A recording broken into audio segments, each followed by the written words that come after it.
ഇന്ന് ഈ വീഡിയോ തുടങ്ങുമ്പോൾ എൻ്റെ ശബ്ദത്തിൽ ചെറിയൊരു ഇടർച്ച നിങ്ങൾ ശ്രദ്ധിക്കുന്നുണ്ടാവും. സത്യം പറഞ്ഞാൽ ഇന്നലെ രാത്രി ഞാൻ ഒരുപാട് നേരം കരഞ്ഞു. നമ്മുടെ കുട്ടികൾ ഉറങ്ങിക്കഴിഞ്ഞാൽ അവരുടെ നിഷ്കളങ്കമായ മുഖത്തേക്ക് നോക്കി സങ്കടപ്പെട്ടിരിക്കുന്ന എത്ര അമ്മമാർ ഈ വീഡിയോ ഇപ്പോൾ കാണുന്നുണ്ടാകും. പകൽ മുഴുവൻ അവരോട് ദേഷ്യപ്പെട്ടതും ഒന്നിനും സമയമില്ലാതെ അവരെ മാറ്റി നിർത്തിയതും ഒക്കെ ആലോചിക്കുമ്പോൾ ഞാനൊരു പരാജയമാണോ എന്ന ചോദ്യം എന്നെ വല്ലാതെ വേട്ടയാടി. നിങ്ങളിൽ എത്ര പേർക്ക് ഇങ്ങനെ തോന്നിയിട്ടുണ്ട്? നമ്മൾ ദേഷ്യപ്പെടുന്നത് അവർ വെറുക്കുന്നത് കൊണ്ടൊന്നുമല്ല, മറിച്ച് നമ്മുടെ ഉള്ളിലെ സ്ട്രെസ്സ് താങ്ങാൻ കഴിയാത്തത് കൊണ്ടാണ്. ഇന്ന് ഞാൻ തീരുമാനിച്ചു, ഈയൊരു വിഷസർപ്പത്തെ പോലെയുള്ള ദേഷ്യത്തിന് വിരാമമിടണമെന്ന്. എൻ്റെ പാരൻറ്റിങ് കരിയറിൽ ഞാൻ പഠിച്ച, എൻ്റെ ജീവിതം മാറ്റിയ 3 സീക്രട്സ് ഇന്ന് ഞാൻ നിങ്ങളോട് പങ്കുവെക്കാം. ഇത് നിങ്ങളുടെയും നിങ്ങളുടെ മക്കളെയും ജീവിതം മാറ്റും, എനിക്കുറപ്പാണ്. Secret number 1, stops technique. നമ്മുടെ ദേഷ്യം നിയന്ത്രിക്കാനുള്ള ഒന്നാമത്തെ സീക്രട്ടാണിത്. സ്റ്റോപ്പ് ചെയ്യുക. എന്താണ് ഈ സ്റ്റോപ്പ്?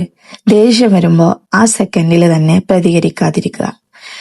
ഇതിന്റെ അർത്ഥം മക്കൾ എന്തെങ്കിലും തെറ്റ് ചെയ്യുമ്പോൾ നമ്മുടെ ഉള്ളിൽ ഒരു അഗ്നിപർവ്വതം പൊട്ടിത്തെറിക്കാൻ തുടങ്ങും. ആ നിമിഷം അവിടെ ഒന്ന് സ്റ്റോപ്പ് ചെയ്യുക. ഒന്നും പറയരുത്, ഒന്നും ചെയ്യരുത്. വെറും 10 സെക്കൻഡ്സ് സൈലന്റ് ആവുക.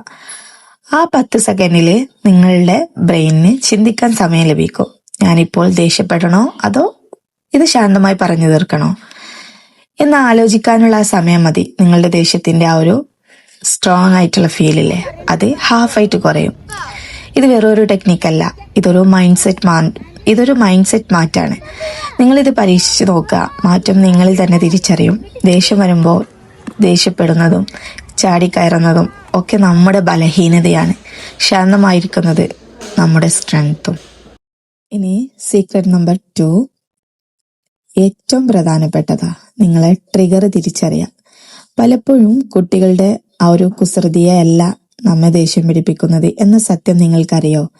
നമ്മുടെ ഉള്ളിലെ മറ്റു സങ്കടങ്ങളോ ദേഷ്യമോ ക്ഷീണമോ ആണ് പലപ്പോഴും കുട്ടികളുടെ മേൽ പൊട്ടിത്തെറിക്കുന്നത്. എക്സാമ്പിളായിട്ട് പറയുകയാണെങ്കിൽ, നിങ്ങൾക്ക് നല്ല ഉറക്കമില്ലാത്ത ദിവസമാണോ, അല്ലെങ്കിൽ നിങ്ങൾക്ക് നല്ല വിശപ്പുണ്ടോ, അതോ ജോലി സ്ഥലത്തോ വീട്ടിലോ ഉള്ള മറ്റാരോടെങ്കിലുമുള്ള ദേഷ്യം മനസ്സിൽ വെച്ചുകൊണ്ടാണോ നിങ്ങൾ കുട്ടികളെ നോക്കുന്നത്? ഇനി മുതൽ മക്കളുടെ മേൽ ചാടിക്കയറുന്നതിന് മുമ്പ് ഒരു നിമിഷം സ്വയം ഒന്ന് ചോദിക്കാം, എനിക്ക് ശരിക്കും എന്തിനോടാണ് ദേഷ്യം? കുട്ടിയോടാണോ അതോ എൻ്റെ ഉള്ളിലെ ഈ അസ്വസ്ഥതയോടാണോ? ഈ തിരിച്ചറിവുണ്ടായാൽ ദേഷ്യം പകുതിയും അവിടെ തീരും.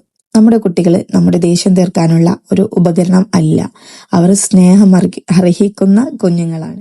ഇനി സീക്രട്ട് നമ്പർ 3, ശാരീരികമായിട്ട് അകലം പാലിക്കുക. ഇത് വളരെ ലളിതമാണ്, പക്ഷെ വളരെ പവർഫുൾ ആണ്. മാറി നിൽക്കുക, ഫിസിക്കൽ ഡിസ്റ്റൻസ്. നിങ്ങൾക്ക് നിയന്ത്രണം വിടുമെന്ന്, നിങ്ങളുടെ കൺട്രോൾ പോകും എന്ന്, നിങ്ങളെ മക്കളെ ഉപദ്രവിക്കും എന്നും അല്ലെങ്കിൽ ചീത്ത പറയുമെന്നും തോന്നുമ്പോൾ ആ സ്ഥലത്ത് നിന്ന് കുറച്ചങ്ങോട്ട് മാറി നിൽക്കുക. അടുത്ത മുറിയിലേക്ക് പോവുക, അല്ലെങ്കിൽ ഒന്ന് പുറത്തിറങ്ങി ഒരു ഫ്രഷ് എയർ ഒക്കെ ഒന്ന് എടുക്കുക. അതുപോലെ കുറച്ച് തണുത്ത വെള്ളം കുടിക്കുക, അല്ലെങ്കിൽ മുഖം കഴുകുകയൊക്കെ ചെയ്യുക. ഈ ശാരീരികമായ മാറ്റം നിങ്ങളുടെ മനസ്സിനെ തണുപ്പിക്കും. കുട്ടികളോട് ശാന്തമായിട്ട് പറയാം, ഉമ്മിക്ക് ഇപ്പൊ ദേഷ്യം വരുന്നുണ്ട്, അതുകൊണ്ട് ഞാനൊന്ന് മാറി നിൽക്കുകയാണ്, എനിക്ക് സമാധാനമായ ശേഷം നമുക്ക് സംസാരിക്കാം. ഇത് കേൾക്കുമ്പോൾ മക്കൾക്കും വലിയൊരു പാഠം പഠിക്കും. അതായത് ദേഷ്യം വരുമ്പോൾ ഈ അലറി വിളിക്കുന്നതിന് പകരമായിട്ട് എങ്ങനെ സ്വയം കൺട്രോൾ ചെയ്യാം എന്ന് അവരും നമ്മളിൽ നിന്ന് പഠിക്കും. പാരന്റിങ് എന്നാൽ കുട്ടികളെ പഠിപ്പിക്കുക എന്നതിലുപരി നമ്മളെ തന്നെ പഠിപ്പിക്കുക എന്നതാണെന്ന് ഞാൻ വിശ്വസിക്കുന്നു. നമ്മുടെ ഈ 30 ഡേയ്സിലെ യാത്ര വെറും വീഡിയോകൾ കാണലല്ല, നമ്മുടെ ജീവിതം മാറ്റാനുള്ളതാണ്. അതുകൊണ്ട് ഇന്നത്തെ നിങ്ങളുടെ ടാസ്ക്, ഇന്നു മുതൽ നിങ്ങളുടെ ജീവിതത്തിൽ ദേഷ്യം വരുന്ന ഓരോ സാഹചര്യം ഉണ്ടാവുമ്പോഴും ഈ 3 കാര്യങ്ങൾ ഏതെങ്കിലും ഒന്ന് നിങ്ങൾ പരീക്ഷിക്കുക. എന്നിട്ട് അതിന്റെ റിസൾട്ട് എന്തായിരുന്നു എന്ന് ഈ വീഡിയോക്ക് താഴെ വന്ന് കമന്റ് ചെയ്യുക. നിങ്ങളുടെ ഓരോ കമന്റും മറ്റൊരു അമ്മയ്ക്കും പ്രചോദനമാകും. നമ്മൾ തനിച്ചൊന്നല്ല, നമുക്ക് ഒരുമിച്ച് മുന്നേറാം ഇൻഷാ അല്ലാ. വ്യൂസ് കുറവാണെന്ന് എനിക്കറിയാം, അതുപോലെ വീഡിയോ കാണുന്ന അധികം ആൾക്കാരും സബ്സ്ക്രൈബ് ചെയ്യുന്നില്ല എന്നും അറിയാം. പക്ഷെ ഒരാളുടെ ജീവിതമെങ്കിലും ഈ വീഡിയോ മാറ്റുന്നുണ്ടെങ്കിൽ അതാണ് എൻ്റെ വിജയം.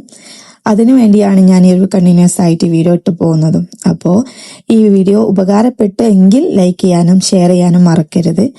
ഇതുവരെ സബ്സ്ക്രൈബ് ചെയ്തിട്ടില്ലെങ്കിൽ ഇപ്പോൾ തന്നെ ചെയ്യാനും മറക്കരുത്. ഇൻഷാ അല്ലാ നാളെ മറ്റൊരു പ്രധാന വിഷയമായിട്ട് കാണാം.